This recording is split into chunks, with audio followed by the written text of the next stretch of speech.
So you have the main cities with the population concentrations of population in small parts of Palestine, and they can unilaterally, the Israelis, disengage with the areas under the Palestinian Authority with the large sum of population and say that's Palestine. That's one formula. Another formula that they've been working on is to try to establish or to have a confederation between Jordan and Palestine, where Jordan will provide the extra space for a Palestinian state, but it will be a confederation. That's why the Jordanians are very anxious, because they're worried that this could risk the stability of Jordan itself and the existence of Jordan.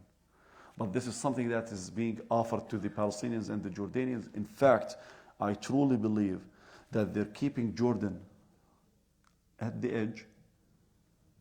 If you see that now the Gulf states, they're not even giving Jordan any financial aid. They always keep Jordan on the edge. They don't let it fall. They don't pull it back.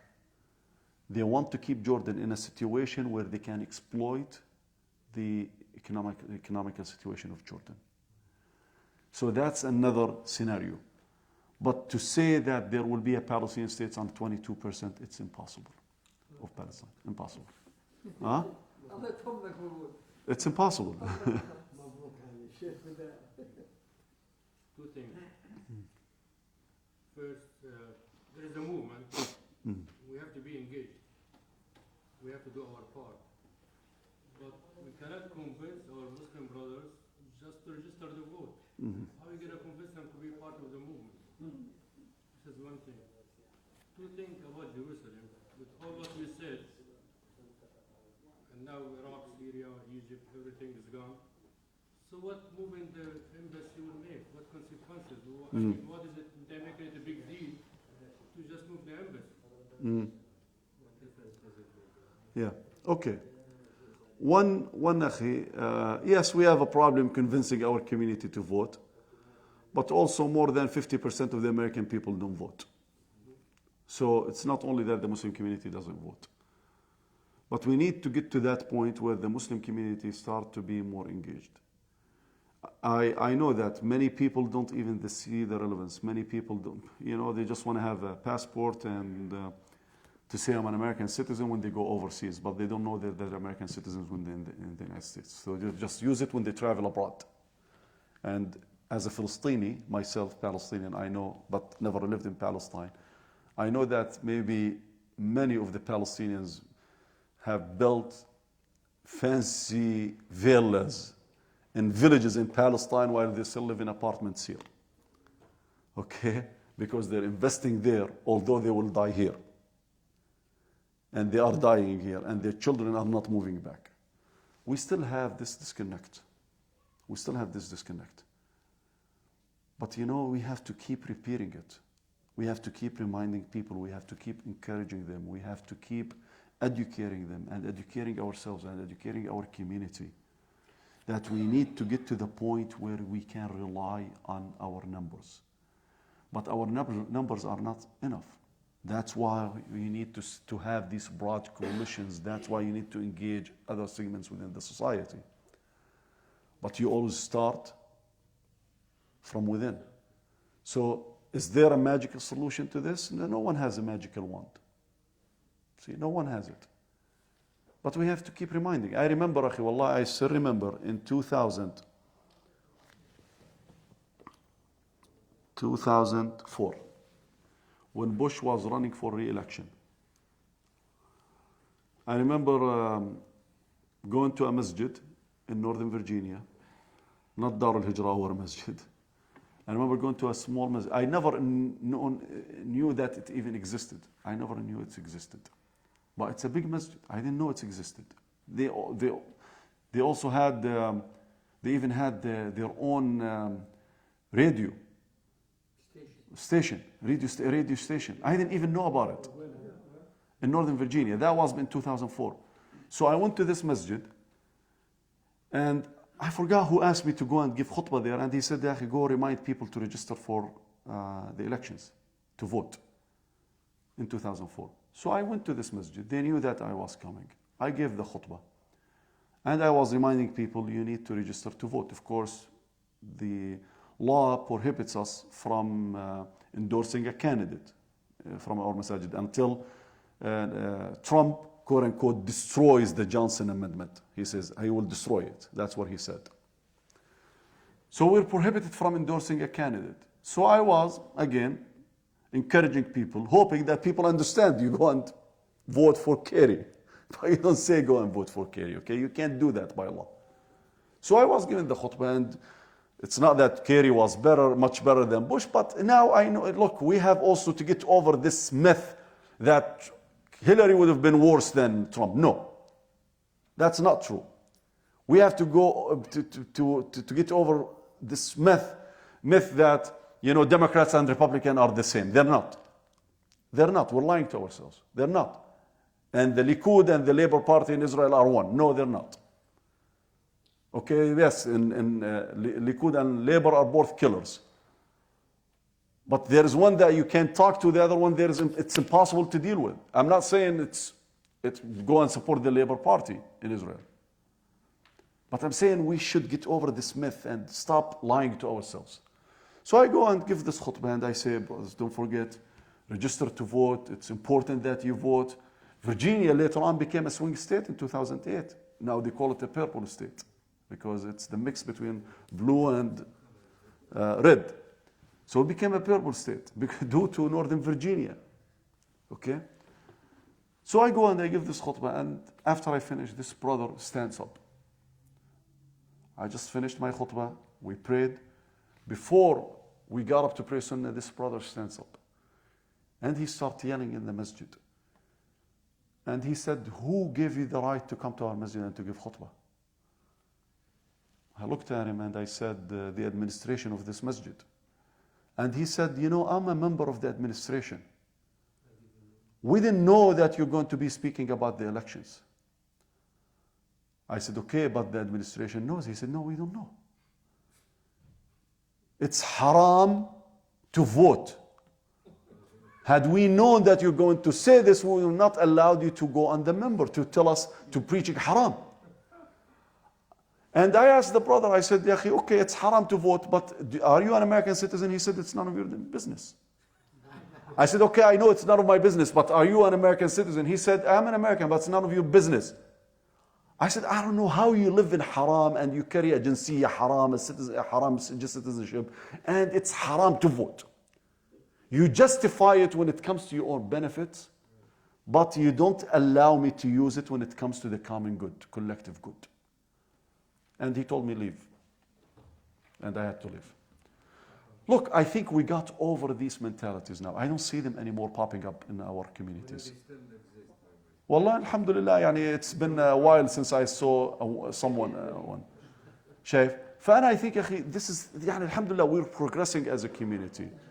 We're progressing. تفضل. Embassy? أخي, no, moving the embassy is very dangerous. It is symbolic, yes, but it's very dangerous. Moving the embassy, أخي, means that we accepted that Jerusalem is the internal capital of Israel. Now you have a thief that is being questioned for his thievery.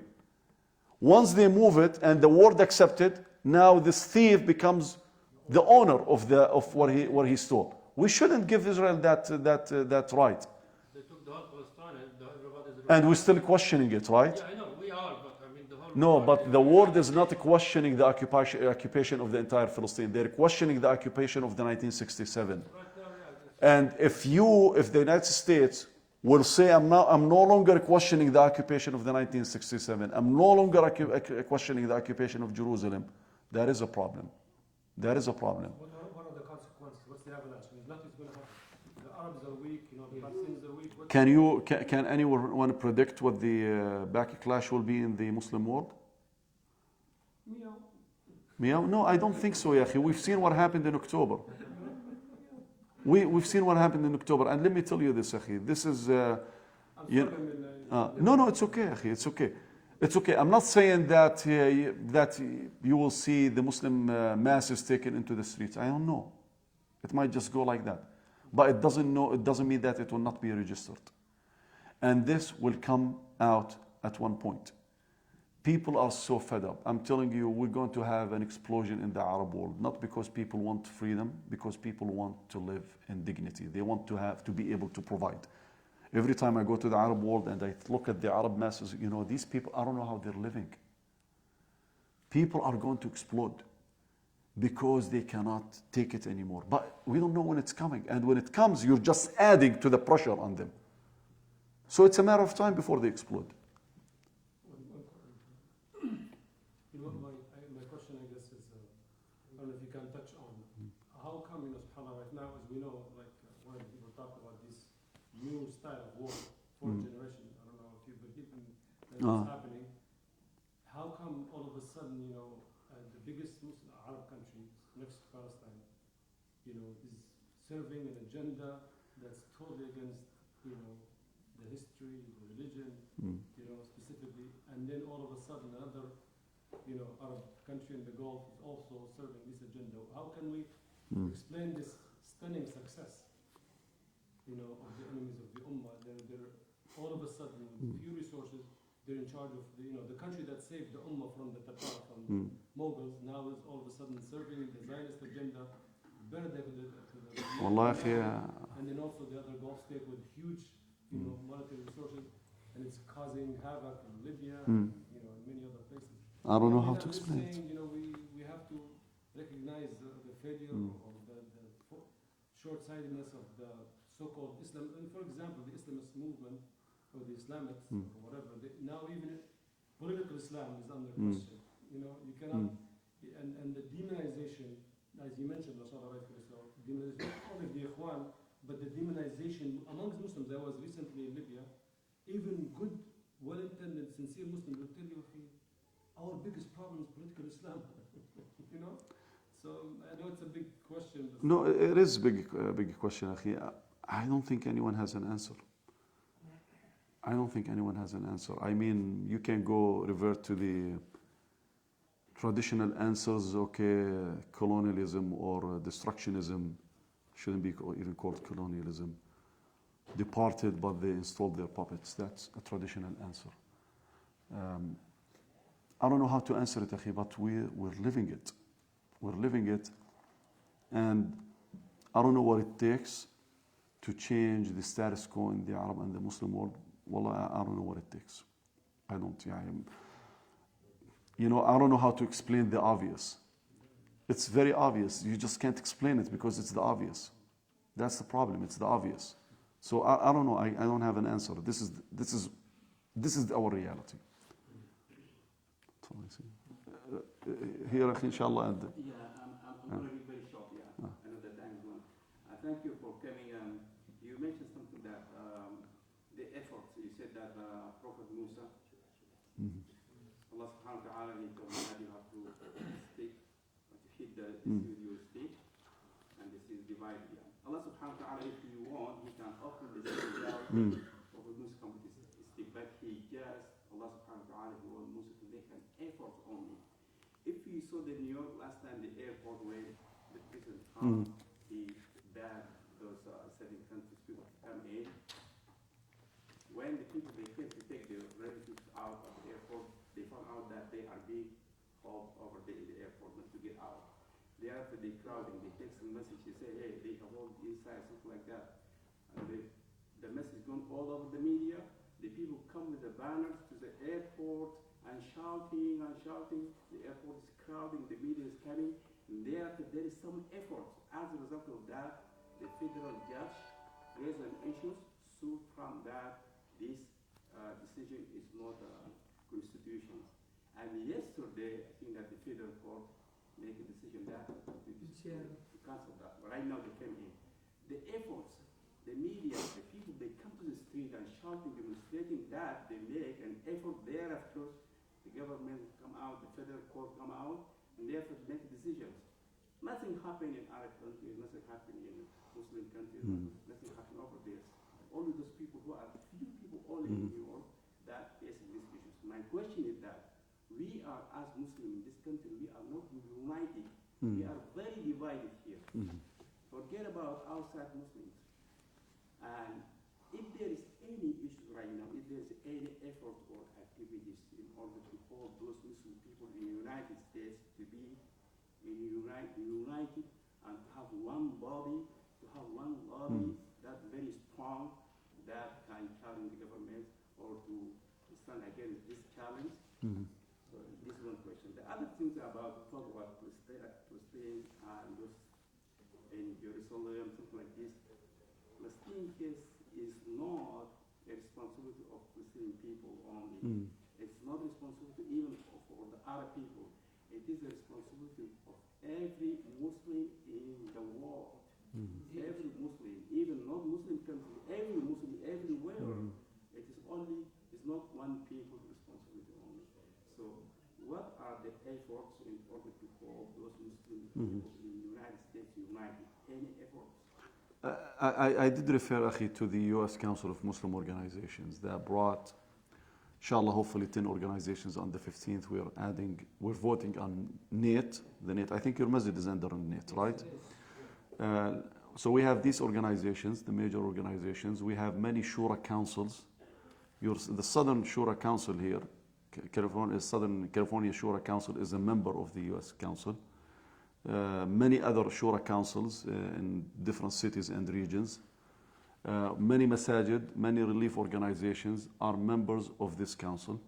We're trying to put the entire Muslim organizations to be under one umbrella, to unify the Muslim community, to unite it. We're trying to come together, and instead of CARE decides on its own what is our next step, we're trying to have every organization coming together and be part of it for the good of the collective good of the Muslim community. So this is one of the efforts that we're doing. We're trying. Alhamdulillah, it's been going now for the past 3 years. Now, instead of having the National Advocacy Day under CARE, we have the National Advocacy Day in the Capitol Hill under the U.S. Council of Muslim Organizations. So now we're trying to bring the community together. It's not easy, but it is happening. And I will say, it's not only that we need encouragement, we also need pressure from the community to say, listen, you organizations are ours. You don't own them. We own them. So we want you to do more and to work more together and to unify the community. So this is something that is happening, Akhi. I can't promise you that you will see the fruits that you're expecting in a year or two. This is a long process, but I can promise you that being a witness, being a member of this U.S. Council, being a person who attends every meeting, I will be honest with you. Do you think that I'm happy that I'm giving this lecture here tonight? No, I'm not, wallahi. I would rather, of course, I would love to see my brothers and sisters, but I would rather to be with my family too. But I travel every week, 3 days at least. I like to spend time with my family. But it is the sense of responsibility that, okay, this is what I can provide, this is what I can give. I try my best. Maybe my best is not enough. But we don't criticize the one who does or she does their best and we say it's not enough while we do nothing. So everyone is responsible, akhi. This is one. Now for Palestine, yeah, I agree with you. Palestine is the issue of the entire Muslim Ummah. But I believe every issue of justice is the case of the Muslim, is the responsibility of the Muslim Ummah. I understand that Palestine may be the parameter, maybe Palestine has more religious dimensions into it. Maybe it could be one of the longest, if not the longest issue. I don't know how long Kashmir is. But we have so many issues, and Palestine is one of them. And myself being Palestinian, I always try to remind people, listen, Palestine is the issue of everyone, of all of us. But I can't just say that and not say the same about the rest of our issues. I can't. And you know what? I'm not gonna go into the business of prioritizing and say Palestine is more important. Maybe it's more important in a strategical sense, but it's not more important when it comes to the urgency of the needs. So this is something, akhi, that is really making it hard for us because we're a community with so many grievances. We didn't expect that Syria will be in this situation. We didn't expect that Iraq will be in this situation. We didn't expect Egypt, Libya, Yemen. We have so many problems now, so many issues. Wallahi, yesterday I was speaking in an Ansar and I came to say, listen, I came for the American Muslims for Palestine to say that these are the programs that we have. We need your support as a community. But wallahi, before I get to that point, and the community was very generous. I didn't even expect the generosity of the community when I told them about Palestine. And I told them about our programs and what we want to do and why we needed their help. But before I get to that point, I had to say, I know that there is Syria. I know there is Iraq. I know there is Kashmir. I know there is Somalia. I know that we have so many issues. And we always should stand with these issues. And I myself, I try as much as possible. If I'm asked to speak for any cause, I will do it right away because I believe it's mine. As the Prophet tells us, the Quran tells us, we're one ummah, inna hadi ummatukum ummatan wahida. The Prophet tells us that the situation of the Muslim ummah is like the human body, where one part of it is in agony, the entire body feels the pain. I know it. But akhi, we have also to get our community to buy into this because unfortunately I see many of our brothers and sisters in the community. We brought all of the diseases that exist in the Arab and Muslim world, we brought them with us. So we're divided even here. But we're in one nation, but still divided. So yes, we have to develop this American Muslim identity. We have to develop it.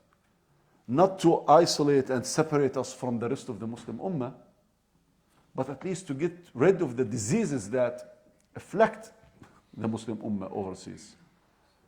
إن شاء الله. تفضل. خلاص. جزاك الله خير. I'm the one who's sleepy, akhi. Thank you for the dinner. It was so heavy that I feel very sleepy, and I tried my best to focus, but I will tell you, I was struggling. A time difference, and I start working after 12 in Virginia because my job is overseas too. جزاكم الله خير. بارك الله فيكم. Thank you.